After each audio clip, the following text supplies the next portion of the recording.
चलिए भाई, गुरुवार की सुबह सेंसेक्स के वीकली कॉन्ट्रैक्ट्स की एक्सपायरी का दिन, और इस हफ्ते की शुरुआत में मैंने कहा था तीन चीजें इंपॉर्टेंट हैं। एक, वो ईरान सीज फायर की डेडलाइन, दूसरा था आरबीआई की क्रेडिट पॉलिसी अनाउंसमेंट, और तीसरा बेहद इंपॉर्टेंट डोमेस्टिक ट्रिगर कह लीजिए इंडिया इंक का हमारी लिस्टेड कंपनीज के Q4 प्रदर्शन की शुरुआत।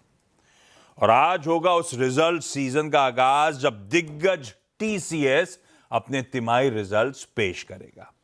आज यूएस के तमाम इंपॉर्टेंट आर्थिक आंकड़े आने, उनके जीडीपी से लेकर उनके पीसीई प्राइसेस से लेकर उनके जॉबलेस क्लेम्स तक, इन सब पे नजर रहेगी।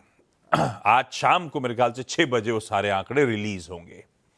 और आज से राज्यों के चुनावों के सिलसिले की शुरुआत हो रही है।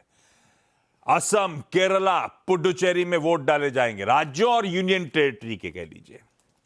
खैर, इस बीच कल बैक टू बैक 5वां स्ट्रेट सेशन था जब भारतीय बाजारों में बढ़त के साथ, मजबूती के साथ कामकाज होता हुआ नजर आया। और इस 5 दिनों में कल का सेशन हाईलाइट था। बढ़िया ग्लोबल क्यूज, वो कच्चे तेल की गिरती कीमतों के बीच में बहुत बड़े गैप के साथ भारतीय बाजारों ने कामकाज की शुरुआत करी। अच्छी बात कल के सेशन की यह थी कि वो अपबीट मोमेंटम दिन भर सस्टेन करता हुआ नजर आया, वो ट्रेंड कंटिन्यू करता हुआ नजर आया। खैर, देर के दौरान वो आरबीआई का कह लीजिए बैलेंस्ड पॉलिसी स्टैंड जो आया, उसने भी शायद मदद कर दी भारतीय बाजारों की।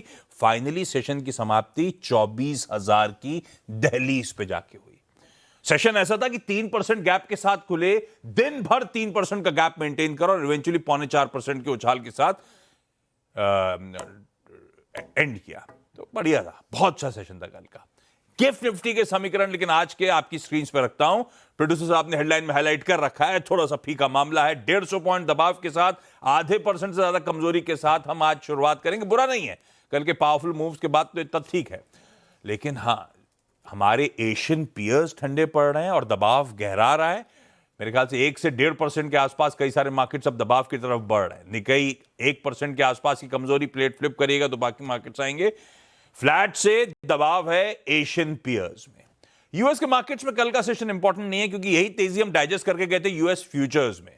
ऑलमोस्ट यही 2.5-3% के उछाल की बात हुई थी, वैसे ही वो सेशन प्ले आउट हुआ। शायद ज्यादा इंपॉर्टेंट है आज यूएस के फ्यूचर्स जो दिखा रहे हैं, थोड़ा सा मामला वहां भी पस्त होता हुआ। अरे ऐसा कोई पैनिक नहीं है, पस्त थोड़ा सा मामला होता हुआ। अच्छे पावरफुल मूव्स का इतना तो कंसीड करना चलता है।